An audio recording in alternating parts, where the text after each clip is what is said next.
Hello! In this video we'll be painting Captain Messinius of the White Consul's chapter. We'll be painting him quickly and effectively, readying him for his part in the Indomitus Crusade. The first thing we need to do is undercoat the model, and for this we've used white scar. It's also a good idea to have the layer paint to hand that matches this spray, so it's easier to tidy up any mistakes. The 10 paints you'll need are on the screen right now, but remember that these are our recommendations. Feel free to paint your miniatures however you like. If you are new to painting or want to know the paints and the techniques used in this video, check out our Citadel colour painting essential video in the description. First, we'll apply 1000 Suns Blue to the inside of the cloak, the knee pad, the plasma coil, the shoulder icon, and one half of the tilt shield heraldry. Some of these details are quite small, so we'll be using our small base brush for these, and we'll be needing to apply 2 to 3 thin coats of this colour. We do want to avoid smudging the blue onto any of the white armour, and this is easily done due to the nature of painting near the white. We can always tidy back up with white scar from the pot, but it's best to wait until we've done a few more of our darker colours first, in case we make a mistake with those paints too. This avoids us applying too many coats of white, as it can make the paint look chalky. 1000 Suns Blue is a rich but bright blue colour that matches the White Consul's iconography, but also makes the next colour we apply stand out from it. Our next colour is Cantor Blue, and we'll be using this on the outside of the cloak and the other half of the tilt shield heraldry. Yet again, we'll use our small base brush for this, and we'll need a couple of coats of this blue over the undercoat too. When it comes to applying dark colours over light undercoats, it's best to apply multiple thin coats to build up that full coverage with a smooth finish. Just like before, we'll be applying more dark base coats to Captain Messinius. We'll leave any tidy up on that white armour till later, but if you do get any of this colour onto the 1000 Suns Blue, you can tidy that up now. Now we'll apply Iron Hand Steel to any piping, backpack vents, the plasma gun, belt buckle, relics, and the razor wire on the base. As these are small details and we want to be as neat as possible, we'll use our small layer brush for these. As with all base paints we've used so far, we'll need a couple of layers of this colour for that solid metallic coverage. Iron Hand Steel is a bright yet strong steel colour, which makes it perfect to pair with the White Consul's revered white armour. Next we'll use Retributor armour for the gold details, such as the eagle, gun and wing adornments, the power fist decoration, the shoulder pad rim and the iron halo on the backpack. Just like with the Iron Hand Steel, we'll apply a couple of thin coats to build up that colour, whilst avoiding what we've already painted. You may find some details very small or tricky, such as the gold beading on the back of the cloak.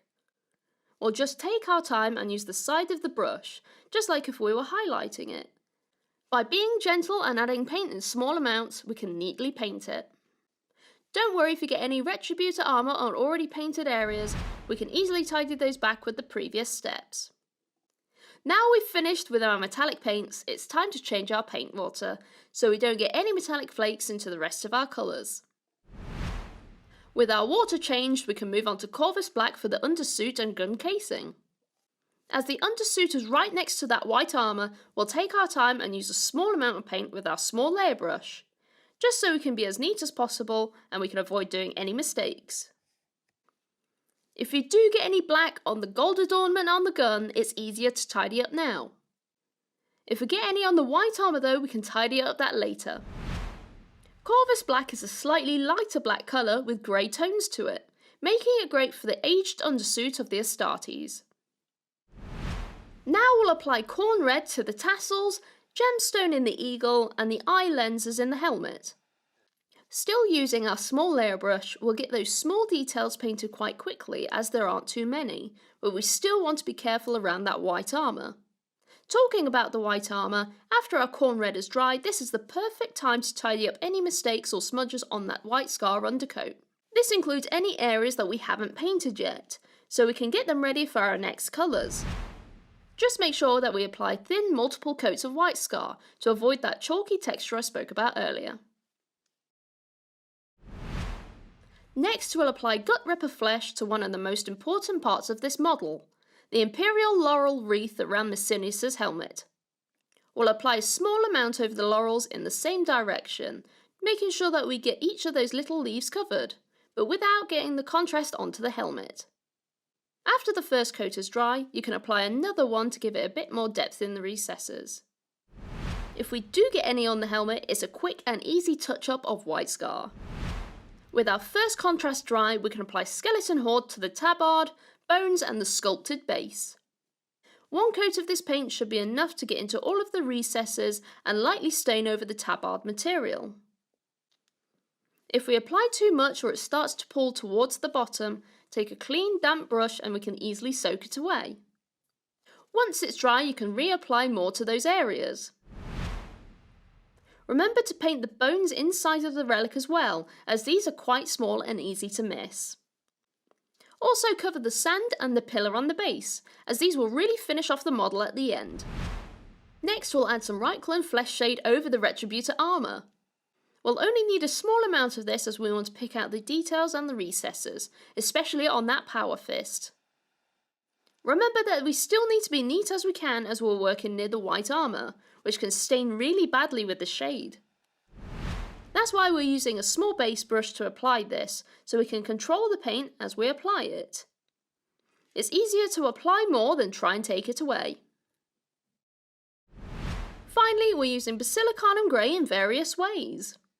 For our first way, we'll be using it straight out of the pot to make lines in the armour recesses.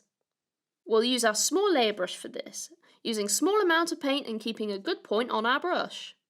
We can do this by twisting the brush on our palette. Now we can do small thin lines between those armour plates. This can take some time and a steady hand, so don't rush, and we can always tidy up on the panels after with white scar to finish off the armour.